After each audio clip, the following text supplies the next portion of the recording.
دل پکارے یا اللہ یا اللہ یا اللہ یا اللہ یا اللہ۔ السلام علیکم ورحمۃ اللہ وبرکاتہ۔ حاضرین گرامی، اب حضرات خدمت میں منت مانگنے کا صحیح طریقہ کیا ہے، کس طریقے سے منت صحیح ہو جاتی ہے، وہ طریقہ آپ حضرات کے سامنے پیش کرنے والے ہیں۔ عام طور پر اس میں لوگ غلطیاں کرتے ہیں اور ان کو منت مانگنے کا صحیح طریقہ پتہ نہیں ہے، منت کے کیا کیا مسائل ہیں، کیا کیا شرائط ہیں، آپ حضرات کو مختصر انداز میں بتلانے والے ہیں۔ حاضرین گرامی، منت مانگنے کا صحیح طریقہ یہ ہے کہ سب سے پہلی بات تو یہ ہے کہ منت صرف اللہ کی رضا کے لیے مانگی جائے، کسی غیر کو خوش کرنے کے لیے، غیر اللہ کو خوش کرنے کے لیے منت نہ مانگی جائے۔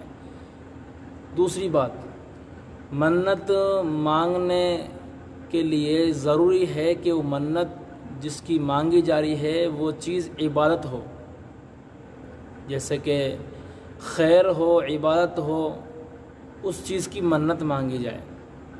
تیسری بات، عبادت تو ہو لیکن وہ عبادت فرض یا واجب کے قبیل سے ہو، جس چیز کی منت مانگی جا رہی ہے وہ کہیں نہ کہیں فرض یا واجب ہو۔ جیسے مثال کے طور پر نماز پڑھنے کی منت مانگی جا رہی ہے، نماز پڑھنے کی نظر کی جا رہی ہے تو نماز پڑھنا فرض ہوتا ہے، 5 ٹائم کی نماز فرض ہیں۔ اس طریقے سے روزہ کیا ہے، فرض ہوتے ہیں رمضان میں۔ اس طریقے سے کیا حج اور زکوٰۃ، تو یہ فرض اور واجب ہیں جن کے قبیل سے جس چیز کی منت مانگی جا رہی ہے وہ منت درست ہو جائے گی۔ تو منت مانگی جائے یا تو نماز پڑھنے کی، روزہ رکھنے کی، حج کرنے کی، زکوٰۃ دینے کی، عمرہ کرنے کی، مال دینے کی منت، اس طرح کی منت مانگی جاتی ہے تو منت درست ہو جاتی ہے۔ چوتھی بات یہ ہے کہ منت مانگنے کے لیے ضروری ہے کہ وہ زبان سے بولے، دل میں سوچنے سے منت نہیں ہوتی ہے۔ یعنی آدمی نے سوچ لیا کہ اگر یہ میرا کام ہو جائے گا تو میں ایسے روزے رکھوں گا، اتنے روزے رکھوں گا یا اتنی نماز پڑھوں گا، صرف سوچنے سے، دل میں نیت کر لینے سے منت نہیں ہوتی ہے، بلکہ زبان سے کہنا ضروری ہے۔ زبان سے آدمی اگر بول دے گا کہ اگر میرا یہ کام ہو جائے گا تو میں اتنی نماز پڑھوں گا، اتنے روزے رکھوں گا یا عمرے کروں گا، یا کوئی بھی جو ہے نیت منت کے اعتبار سے وہ بولے گا تو پھر بولنے سے وہ منت ہو جائے گی۔ تو منت کے پورا کرنے کے لیے اور طریقہ اس کا یہ ہے کہ زبان سے بولنا ضروری ہے۔ وہ جس چیز کی منت مانگی جا رہی ہے وہ عبادت ہو اور وہ عبادت بھی فرض یا واجب کے قبیل سے ہو۔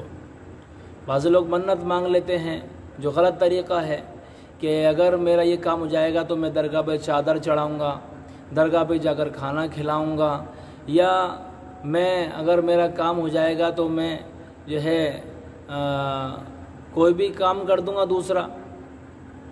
تو جو عبادت نہیں ہے اس نے نیت مانگ لی تو پھر وہ منت ٹھیک نہیں ہے اس کا پورا کرنا، بلکہ وہی منت کا پورا کرنا ضروری ہوتا ہے جو عبادت کے قبیل سے ہو، اللہ کی رضا کے لیے ہو، زبان سے اس کا بولنا چاہیے اور بول کر ہی منت ہوتی ہے، باقی تو پھر منت نہیں ہوتی ہے، باقی تو وہ ویسے ہی ہوتا ہے، اس کا پورا کرنا کوئی ضروری نہیں ہوتا ہے۔ تو حاضرین گرامی، یہ تھی منت کے بارے میں معلومات۔ اب آپ سے گزارش ہے کہ اس کو زیادہ سے زیادہ شیئر کریں، چینل کو سبسکرائب کریں، اور اگر کوئی بات معلوم کرنی ہے تو آپ کمنٹس باکس میں لکھ کر بتلائیں کہ آپ کو کیا بات معلوم کرنی ہے۔ السلام علیکم ورحمۃ اللہ وبرکاتہ۔